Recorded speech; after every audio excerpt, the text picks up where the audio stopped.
여러분 안녕하세요, 롱장입니다. 오늘은 성공의 확률에 대해서 말씀을 드리고자 영상을 켰습니다. 왜 얘기하려고 하냐면은 예전에 저한테 누군가 이걸 알려줬으면 전 너무너무 고마웠을 것 같은데 그런 기회가 없었거든요. 왜냐면 예전에 저는 이런 얘기 해주셔도 알아듣지 못했을 거예요. 예전에 전 지금과는 달랐었거든요. 그리고 25년 부동산 전망 강의 아래 링크 통해서 확인이 가능하시고요. 전 사람들이 요새 시장에 정말 관심이 없는 줄 알았는데 꼭 그렇진 않더라고요. 좀 뜻밖이었는데. 그리고 응원 감사드리고요. 그리고 말씀들 하시는 정규 강의 준비 좀 노력을 하도록 하겠습니다. 다시 한번 감사드려요. 성공 확률 이거 뭐냐면요. 다른 얘기 하려는 게 아니라 이런 거예요. 예를 들어서 두 가지를 좀 말씀드려 볼게요.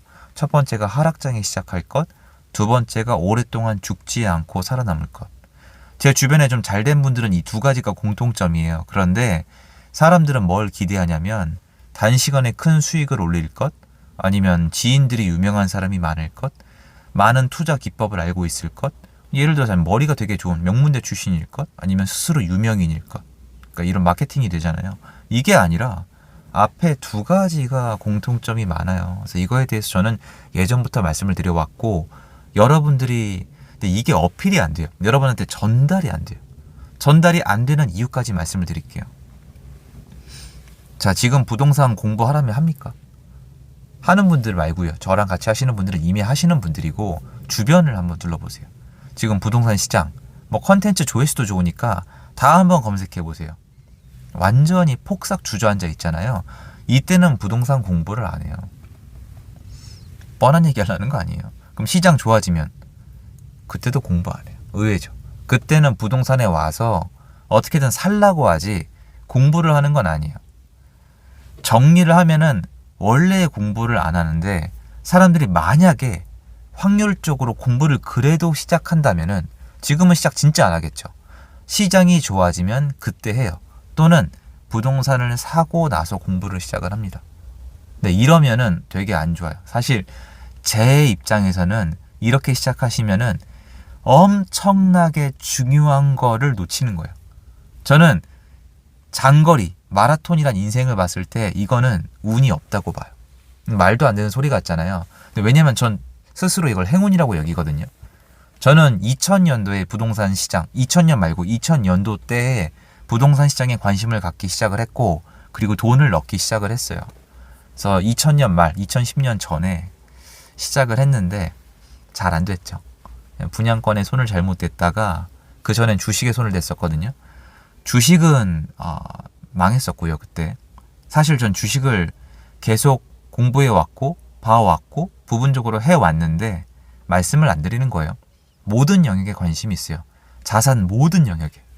여러분에게 충분히 도움이 된다고 판단하기 전까지 얘기를 좀 안 하는 건데요. 그 부동산은 주식이랑 달랐어요. 이게 잘못되니까 매도가 안 되더라고요. 그리고 은행 대출 이자를 내야 되더라고요. 그리고 그게 아니면 전세 입자를 맞춰야 되더라고요. 시장이 안 좋고 그 와중에 잘못된 선택을 했더니 이건 뭐 방법이 없었어요. 제가 다음 투자를 할 때까지 4년이 걸렸거든요. 그 4년 동안 돈을 모았는데 그 예전이면은 2년에서 2년 반이면 모을 돈을 월급이 올라갔는데 4년 동안 모은 거예요. 왜 그런지 아시죠? 대출 이자 때문이에요. 그러니까 하락장이었던 거죠. 2011, 12 이걸 다 겪은 거예요. 절망, 그대로 말 그대로 망한 인생이라고 느꼈고요. 2010년 중간에 하우스푸어란 책을 읽고 눈물이 나오더라고요. 서러워서, 억울해서. 왜 이걸 몰랐을까? 왜 이거를 부동산 투자를 절대 하면 안 된다는 걸 난 왜 이제 알았을까? 근데 그게 아니라 시장이 안 좋아지니까 나왔던 책이고, 지금 지난 10년이 넘는 세월을 봤을 때 그 책은 틀렸습니다. 뭐 정부가 살렸다 이딴 얘기 할 필요 없어요. 그 책 내용은 틀렸습니다. 그냥 원하는 데이터를 가지고 책을 만들었을 뿐이라고 전 평가를 하고 싶어요. 그 책 안에 보면 선대인 선배님 찾을 수 있습니다. 자, 그러면 저는 하락장에 시작을 했죠. 그리고 살아남았죠. 살아남은 이유가 뭐예요? 전 주식은 그 전에 날라갔었어요. 포기했었어요. 부동산 시장에서 제가 살아남은 이유는 제가 뛰어났기 때문이 아니에요. 그건 주식과 달리 매도가 불가능한 부동산의 특징 때문이었어요. 이때 제가 잘했던 점은 뭐냐면 하우스포 얘기를 했잖아요. 그 책만 읽은 게 아니라 공부를 계속했어요. 처음 공부를 시작한 이유는 내가 살아남을 방법이 없나? 기다리면 되나? 그리고 내가 왜 망했지? 이걸 알고 싶었어요. 그리고 할 게 없었어요. 왜냐면 그 대출금 갚고 돈 모으기 바쁘니까 저는 어차피 일하고 공부하고 이거 외엔 원래 안 하던 인생이거든요. 그러니까 인생이 약간 재미가 없는 애였어요. 그러니까 하다 보니까 나중에는 결국에는 하우스 푸어에 있는 내용이 현실과 맞지 않다는 걸 느끼면서 어디에 다음 투자를 해야 될지 공부를 하기 시작한 거예요. 제가 처음 투자를 공부를 안 하고 있거든요. 그리고 공부를 하고 하다가 그 다음에 투자를 넘어가서 그때 잘 됐어요. 근데 문제는 제가 지금까지 와보니까 그때 쌓였던 경험이 지금의 저를 만들어 온 거거든요. 무슨 공부를 했겠어요? 망하지 않을 투자. 그러니까 부동산으로 투자해서 망하면 어디까지 망할 수 있는지 체험을 했잖아요. 제로가 아니에요. 탈출이 안 돼요. 이런 특징들을 그 젊은 나이에 제 스스로 온몸으로 느꼈잖아요. 공포감이나 그런 감정을. 그러니까 이게 싫으니까 잃지 않는, 죽지 않는 투자를 연구를 했죠. 근데 또 시장이 왔단 말이에요. 시장이 상승을 하잖아요. 그러니까 기본이 잡혀있는 상태에서 운이 좋아서 투자가 잘 돼서 그때 목돈을 좀 손에 쥐었잖아요. 이걸 가지고 기본에 살을 붙인 거예요. 그러면서 트렌드도 잘 따라간 거예요. 이거예요, 저는. 그런데 반면에 그 다음에 상승장에 들어온 분들 중에 제가 여러 번 말씀을 드렸어요. 지방시장이나 소액 투자할 때는 매도랑 병행하셔라. 자꾸 사서 모으시는 거예요, 집을. 그러니까 저도 알아요. 그 집들을 가지고 있으면 부자가 된 것 같죠. 여러분 주식 올라갈 때 팔기 싫으시죠? 그 주식을 갖고 있는 게 너무 좋잖아요. 그 주식 올라갈 때 딱 이러고 보고 있으면 기분 좋잖아요. 저 그 기분 알아요. 그리고 그 주식은 어떻게 될지 아무도 몰라요. 근데 그거는 아니에요. 왜냐면 계속 올라가는 주식이 없다는 건 명제잖아요. 그러니까 부동산도 계속 사서 모으는 게 아니에요. 사서 모을 부동산은 정해져 있어요. 그리고 정부의 눈치를 봐야 되는데 소액이나 어쩐 리스크가 높은 부동산을 계속 사서 모으시는 분들만 계신 거예요. 그런 분들이 지금 굉장히 힘들었죠. 그리고 투자하다가 운이 없으면 그것도 어쩔 수 없어요. 그리고 이거는 말씀드릴 수가 있어요. 제가 예전에 느꼈던 하락장이랑 이번에 달라요. 이번에는 진짜 무서운 시장이었고 지금 여전히 다주택자는 때려 죽이겠다는 스탠스가 똑같잖아요. 그래서 예전이랑은 확연히 달라요. 이 모든 것들이. 예전엔 그런 식으로 죽이는 게 아니었거든요. 그러니까 시장이 힘들었던 거지. 만약에 독하게 먹으면 매도가 가능했던 거지. 지금은 주택을 여러 채 갖고 있으면 세금으로 죽이고 팔라 그러면 매도가 안 되고 전세를 놓으려 그러면 전세 사기가 있고 전세는 안 나가고 대출을 쓰려면 대출이 안 나오거나 쓴다고 해도 금리가 높고 안 나오는 걸 회피해서 다른 걸로 받으려면 추가적인 금액이나 더 비싼 금리를 내야 되고 이렇게 모든 상황이 막혀 있는 건 거의 잘 없어요. 그래도 제가 이번에 버텨냈던 이유는 옛날에 그 경험이 있기 때문이에요. 그러고 보면은 비슷한 거예요. 하락장에 사람들이 공부를 시작을 하겠어요? 저도 바로 시작한 건 아니에요. 하지만 하락장에 시작을 해서 남들이 없는데 수요가 아직 쏠리지 않았을 때 그래야 나중에 수요가 쏠릴 가능성이 남아있는 거니까 시작을 해서 이때 공부를 해서 그럼 뭘 공부하겠어요? 돈을 많이 버는 걸 공부하지 않아요. 상승장에 들어온 분들은 공부 내용이 똑같아요.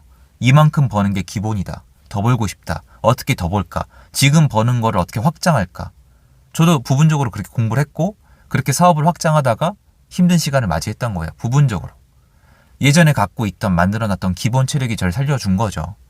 근데 하락장에 들어오신 분들은 애시당초 그런 기대 심리가 없어요. 벌면서 시작한 게 아니니까 또는 많이 버는 사람이 주변에 없으니까 또는 언론이 막 부추기지 않으니까 그래서 살아남는 법을 먼저 공부를 합니다. 엄청 큰 차이인데 이거는 제가 말로 해봤자 여러분에게 와닿지 않아요. 어차피 그렇게 사람의 본능은 그렇게 움직이지 않아요. 사람들은 상승이 시작되면 상승만 봐요. 하락이 시작되면 시장을 안 봐요. 하락하고 있을 때 하락 중엔 모르겠어요. 이거는 인간이 못 맞추는데 하락했거나 하락장이면 그때 시장을 보고 그때 공부를 해야 돼요. 그때 생존법을 배우고 그때 세팅을 시작을 해서 상승장에서 매도 매수를 병행을 해야 돼요. 제가 하는 건 이 정도예요. 이번에 이렇게 특이한 시장이 아니었으면 아마 저는 결과물이 훨씬 더 좋았을 거예요. 물론 모든 사람이 그렇겠죠. 근데 여러분 지금 시장을 보세요. 지금 어때요? 미국 주식시장, 코인 시장으로 다 가는 거 안 보이세요? 그러니까 이런 거예요. 부동산 시장은 사람들이 관심이 없잖아요. 그러니까 영상이 자 지금 이러니까 시작하세요가 아니라 그렇다고요. 왜냐면 시작하세요란 얘기 왜 안 하냐면 해도 어차피 안 하고 이미 저를 보시고 이걸 시청하실 정도면 이미 하시는 분들이잖아요. 얘기할 필요가 없죠. 근데 세상은 그렇게 돌아가고요. 이게 몇 년이 지나서 제가 옛날에 경험했던 그 패턴이 돌아오면은 그때 수요가 확 들어와요. 지금 투자 관심 없죠? 부동산 공부 관심 없죠? 그럼 나중에 관심이 생기면 어떻게 되겠어요? 누적돼 있던 수요가 한꺼번에 들어온단 말이에요. 한국은 늘 이런 패턴이에요. 그래서 지금 힘든 여러분 또는 어떻게 하다 보니까 지금 관심을 가진 여러분들은 만약에 제가 했던 조건들을 지켜내시면 그냥 되는 건 아니에요. 그리고 운도 따라주시면은 정말 지금 말도 안 되는 얘기처럼 들리겠지만 행운을 가지고 있는 거예요. 행운. 제가 옛날에 가졌던 그 행운. 전 그때 그 경험이 제 인생의 행운이거든요. 상승장도 당연히 마찬가지지만 만약에 비교하라면 예전에 그 체력이 더 먼저예요. 왜냐면 이번 시장이 날아갔을 테니까. 그러니까 여러분도 이번에 만약에 어떻게 기회가 닿았다면은 저처럼 공부를 시작을 하세요. 살아남기 위한 공부, 생존 공부, 투자할 때 망하지 않는 공부, 이게 먼저예요. 어차피 지금 뭐 어떻게 돈 벌까, 얼마나 더 벌까, 몇 개 살까 이거 아니잖아요. 참 좋은 거거든요. 그게 시장 나중에 좋아지면은 이제 무조건 돈 버는 방법에 다 갖다 꽂히게 돼 있어요. 그거 이전에 뭔가가 있어야 돼요. 그거 전달해드리고 싶어서 영상을 만들어 봤습니다. 도움됐으면 좋겠고요. 제 영상 여기까지입니다. 좋은 하루 되세요. 감사합니다.